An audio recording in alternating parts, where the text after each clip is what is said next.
نحن الحمد لله الآن تم تقديم برنامج حكومي طموح واقعي ينطلق من الحاجيات المقاولة والمواطنين، طرح أهداف مرقمة خاصة على المستوى الاقتصادي والاجتماعي لتشكل التزامات يتم على أساسها ربط المسؤولية بالمحاسبة، أيضا إجراءات تتجه إلى الفئات الهشة والفقيرة والأسرة المغربية والطبقة الوسطى. المقاولة أيضا كانت حاضرة بقوة. الحكومة بهذا المشروع الذي تقدمت به والذي سيكون إن شاء الله موضوع تصويت عملت من جهة على مواصلة الإصلاحات التي انخرطت فيها الحكومة السابقة وإطلاق إصلاحات جديدة لتعزيز هذا المسار. بالنسبة إلينا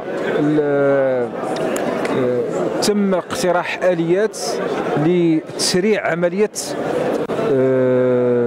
إنجاز البرنامج وتحقيق التكامل بين القطاعات الحكومية وإقرار التقييم المنتظم.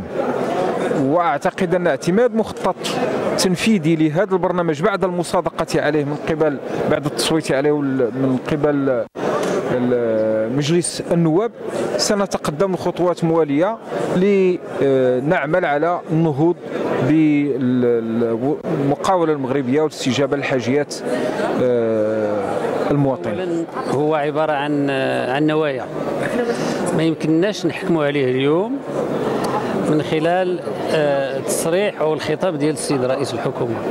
الحاجه الثانيه اللي كنلاحظوا بانه التصريح يغيب عنه البعد الافريقي، ولو كلمه على افريقيا ما تقالش في الخطاب ديال السيد رئيس الحكومه، وهذا انا كنعتبره خلل كبير، وخصوصا الا شفنا انه الخطب ديال جلاله الملك اللي تكلمت على المغرب كبلد افريقي، وثانيا لمحت الحكومه باش تقوم بما يلزم من اجل تكريس او استمراريه تواجد المغرب في المجال ديال الشراكه والتعاون مع افريقيا. الحاجه الثانيه كنلاحظوا ايضا غياب البعد الجهوي. البعد الجهوي غائب من الخطاب ديال رئيس الحكومه،